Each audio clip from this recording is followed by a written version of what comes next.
নমস্কার বন্ধুরা, আমি শিল্পী হেলদি ফুড জোনে স্বাগত জানাচ্ছি। আজকে আমার রেসিপি কাঁঠালের বেসন। কাঁঠালের বেসনই হচ্ছে, আমি তার জন্য আমার গাছেতে পিছনে গাছ থেকে অনেক কাঁঠাল হয়েছে, সেখান থেকে কাঁঠাল পেড়ে নিয়েছি। কাঁঠাল আমি কেটে বেসনের জন্য কেটে নেব। কাঁঠালকে আমি দুভাগ করে নিচ্ছি। দুভাগ করে নিয়ে আগে বটিতে তেল লাগিয়ে দিচ্ছি। তেল লাগিয়ে দিলে কাঁঠালটা বটিটা কাঁঠাল আঠাটা ধরে রাখবে না। তো কাঁঠালটা আমার 2 টুকরা করা হয়ে গেছে। বটিতে কাটা একটু অসুবিধাই হয়, কাঁঠাল তো আঠা শক্ত, সেই জন্য। তো কাঁঠালটার আমি একটা অংশ নিয়ে নিচ্ছি, নিয়ে ওটাকে ভালো করে আমি জল দিয়ে ধুয়ে নিচ্ছি। জল দিয়ে ধুয়ে দেখুন নোংরা কত বেরিয়েছে। আবার বটিতে আমি ভালো করে তেল লাগিয়ে দিলাম, আর এবার টুকরো করে নিয়ে নিচ্ছি। বেসনের জন্য আমি কিভাবে টুকরোগুলো নিচ্ছি সেটা আপনারা এবার দেখতে পাবেন। আমি খোসাগুলো ছাড়িয়ে নেব। খোসাগুলো ছাড়িয়ে নিয়ে প্রথমে আমি টুকরো করে নিচ্ছি পাতালিভাবে। তারপরে টুকরো করার পর তারপর আমি খোসাগুলো ছাড়িয়ে নেব। এবার খোসাগুলো ছাড়াবো, কিন্তু খোসা ছাড়ানোর জন্য আমি তাকে আর একটা টুকরো করে নিচ্ছি, কারণ এইভাবে খোসা ছাড়াতে একটু অসুবিধা হচ্ছে, সেই কারণে। এইবার এই যে 4 ভাগের 1 ভাগ করেছি, এইভাবে আমি পাতলা পাতলা করে কেটে নিচ্ছি। এইগুলো আমি টুকরো টুকরো করে কেটে নিলাম, দিয়ে জলে ডুবিয়ে দিলাম। এইভাবে আমি মোটামুটি কাঁঠালের টুকরোগুলো করে নিলাম। করে নিয়ে আমি একটা বাটিতে জল নিলাম। জলের মধ্যে দিয়ে দিলাম একটু হলুদ আর 1 চুটকি লবণ, দিয়ে ওই জলের মধ্যে আমি কাঁঠালের টুকরোগুলো দিয়ে দিলাম। কি সাইজের টুকরোগুলো করছি ওগুলো মোটামুটি দেখতেই পাচ্ছেন। এইভাবে টুকরোগুলো করছি। এবার আমি প্রেসার কুকার বসিয়ে দিয়েছি। ওর মধ্যে দিয়ে দিলাম 2 গ্লাস জল। ওর মধ্যে দিয়ে দিলাম কাঁঠালগুলো, দিয়ে দেবে একটু লবণ আর একটু হলুদ, দিয়ে আমি কয়েকটা সিটি মেরে নেব। কয়েকটা সিটি মেরে কাঁঠালগুলো মোটামুটি একদম যে খুবই সিদ্ধ করব না, মোটামুটি সিদ্ধ করব, কেননা এটা আবার যেহেতু বেসনে ডুবিয়ে ফ্রাই হবে। এই বেসনটা কী ধরনের, এর মধ্যে দিয়ে দিচ্ছি একটু লঙ্কার গুঁড়ো, দিয়ে সিটি পড়তে দিয়ে দিলাম। বেশ 7-8টা সিটি পড়বে, নামিয়ে নেব। তো এইবার আমি হয়ে গেছে, আমি এবার নামিয়ে নিলাম। একটা ফুটো ফুটো সসপ্যানের মধ্যে দিয়ে দিলাম, জলটা ঝরে যাবে।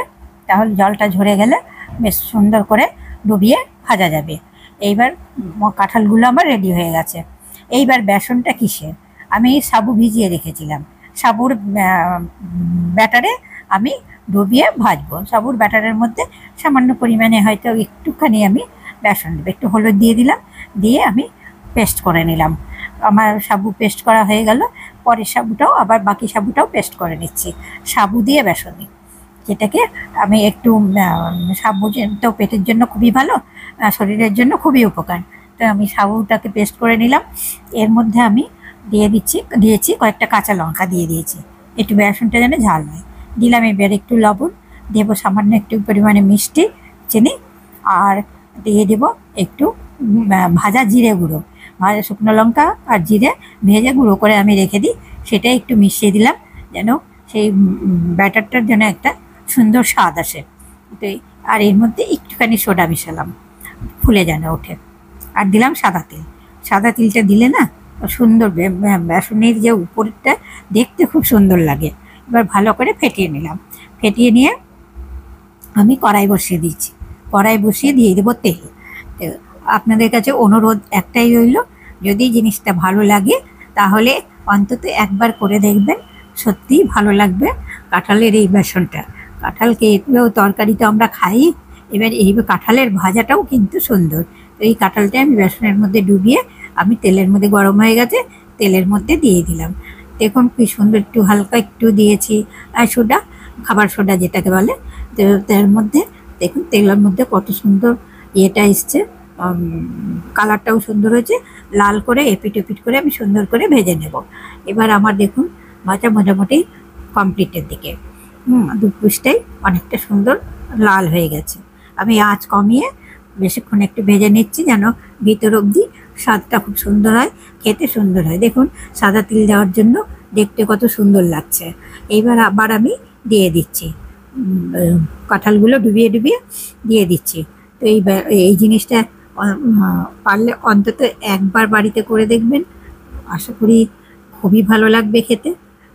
আর নতুন জিনিস খেতে সবাই ভালোবাসে, প্রত্যেকেই বাড়ির সদস্যরা ভালোবাসবে। আর কাঁঠালের সময় কাঁঠাল খেতে বিভিন্নভাবে ব্যবহার করা যেতেই পারে। তো যাই আমার বাড়ির সকলে এই জিনিসটাও পছন্দই করে, সেই কারণে আমি আজকে এটা করেছি রেসিপিটা। তো আশা করি ভালো লাগবে আপনাদের। যদি বন্ধুরা ভালো লাগে তো অনুরোধ রইল একটা লাইক শেয়ার কমেন্ট করার জন্য। এবার হচ্ছে আমার আবার আমি কাঁঠাল দিয়ে ভেজে নিচ্ছি। আমার বেসনগুলো মোটামুটি প্রায় কমপ্লিটের দিকে চলে এসেছে। যদি আপনাদের ভালো লাগে তাহলে অবশ্যই চেষ্টা করবেন বা বাড়িতে করবেন। খুবই সহজ পদ্ধতি এবং ইজি, এত ইজি, খুব ভালোভাবেই হয়ে যাবে। দেখুন কত সুন্দর করে তিলগুলো দেখতে পাচ্ছেন, কত সুন্দর লাগছে। আর খেতেও তো সুন্দর লাগবেই। সাবু তো আরও মচমচা হয়, সাবু খুব অনেকক্ষণ মচমচাটা ধরে রাখে। এবার আমি এর মধ্যে ব্যাটারগুলো বেঁচে গেছে, এবার আমি কতগুলো পটলের বেসনই করে নিচ্ছি এই ব্যাটার দিয়েই। ব্যাটারগুলো অনেকটাই বেঁচে গেছে। এই পটলগুলোও কত সুন্দর হয়েছে। এই পটলের বেসনই কিন্তু খেতে দুর্ধর্ষ লাগে। তো যাই হোক, আপনাদের কাছে অনুরোধ রইল এই পটল দিয়েই হোক আর কাঁঠাল দিয়েই হোক, আপনারা এইভাবে সাবুর ব্যাটারে সামান্য পরিমাণে বেসন মিশিয়ে দেবেন, ভালো লাগবে। আর ভিডিওটি দেখার জন্য আপনাদের প্রতি রইল অসংখ্য ধন্যবাদ। আর আপনাদের কাছে অনুরোধ রইল চ্যানেলটি সাবস্ক্রাইব করলে ভালো লাগবে নতুন ভিডিও করতে। আজকের মতো আসছি, নমস্কার।